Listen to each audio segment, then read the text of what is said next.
All right, welcome back to day 11 of the Storage 100 series. I am Joe Downs with the Self Storage Mastermind. This is the question everybody asks. Can you really run self storage part time? Short answer is yes, but we need to be honest about what that actually means. Many people get into this business thinking it's a completely hands off investment, and that expectation is dangerous and usually leads to failure. So let's break down the reality of the time commitment and look at how much time you spend in the beginning versus when you're stabilized. The key is understanding where your time goes and how to automate those tasks. You get to the honest truth about the time commitment so you can plan your entry into this business right away. So let's start by tackling the biggest conception out there. The passive income myth is the first thing we need to address head on. This business is not a set it and forget it business like a stock portfolio might be. That idea is a total myth. You won't be collecting checks while you sleep without putting in the work first. The reality is that self storage is semi passive, especially once you have the right systems in place. You should still plan for 5 to 20 hours a week, depending on the phase of your investment. It's more passive, I should say, than owning apartment buildings, but it's far less passive than owning stocks. So you still need ongoing oversight for things like collections and rate pricing. And you can automate a lot of the work, but it will never be 100% hands off. Understanding this reality is what's going to set you up for success and not disappointment. So let's take a look at how that time commitment changes over the life of the commitment.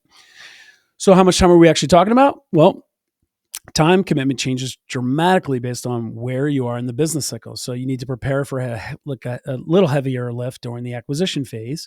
In the first 3 months, you're easily looking at over 100 hours total for due diligence, financing, and closing, but there's not a ton of time over 3 months.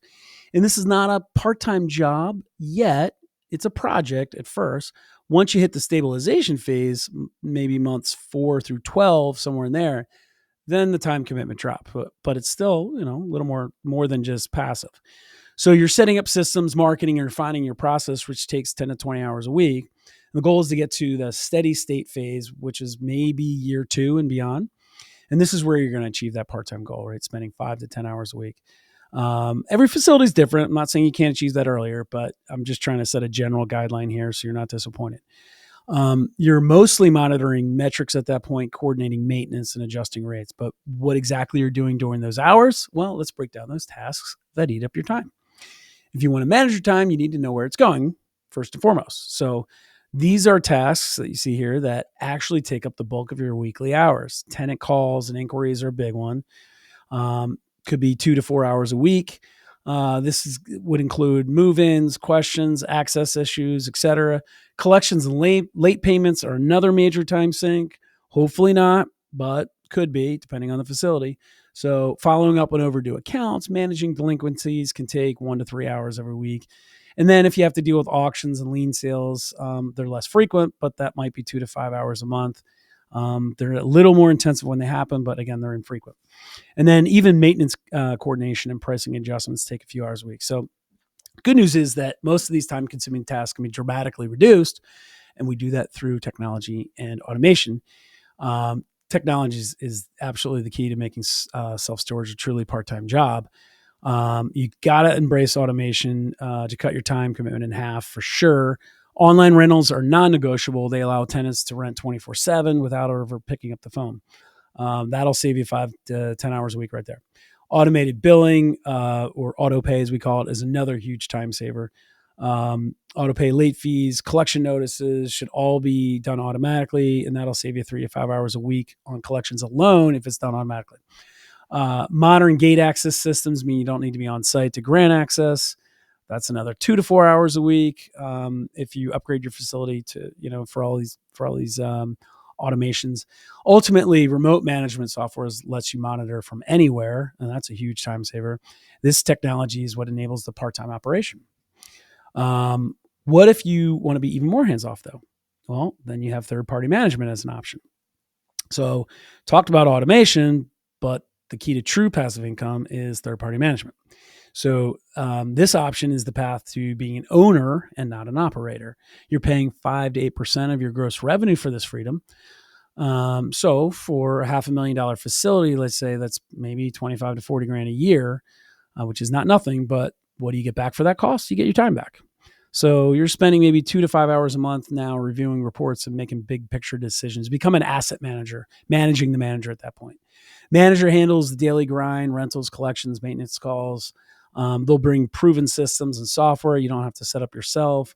It's a great solution for out-of-state investors or busy professionals. Lets you focus on finding your next deal instead of chasing down late payments, if that's what you want to do, meaning find a next deal. But if you don't want to pay that 8%, there's other ways to be successful part-time. So let's look at those scenarios. So we just covered the full passive model, but maybe you want to keep more of that profit margin. Well, you can absolutely run a successful part-time or facility part-time. We see 3 viable models that make that work for part-time owners. The first is the owner-operator with automation. Kind of cover a little bit of, but maybe this is 10 to 15 hours a week. You're going to handle everything remotely using technology like online rentals and automated billing. Second model is the remote owner with an on-site manager. So this will cut your time down to 5 to 10 hours a week. You're an asset manager. You're not boots on the ground on site, but you're kind of the on-site manager's boss, right? So you hire a part-time manager to handle the day-to-day and you oversee them remotely, but you're more involved. Key here is finding a great, trustworthy manager, though. And then finally, as we just talked about, the fully managed with oversight model is the most passive, 2 to 5 hours a week. Essentially, you got a third-party management, as we just discussed, and you're just trading a percentage of revenue for your time back, right? These models work great for stabilized properties, but there's times when you simply need to be full-time. So let's take a look at those situations. So establish the part-time management is possible, but you got to be realistic about what the property needs. It's not always about what you would like, right? So certain situations that just demand full-time attention. So if you buy a distressed property, for instance, something below 70% occupancy, you are in a turnaround lease-up scenario. Well, that's going to be 30 to 40 hours a week for 6 to 12 months before it's stabilized. So you can't do that part-time. Major renovations or expansion demand daily oversight, not a part-time gig. Adding buildings or climate control means coordinating contractors and dealing with unexpected issues. So again, not a part-time gig.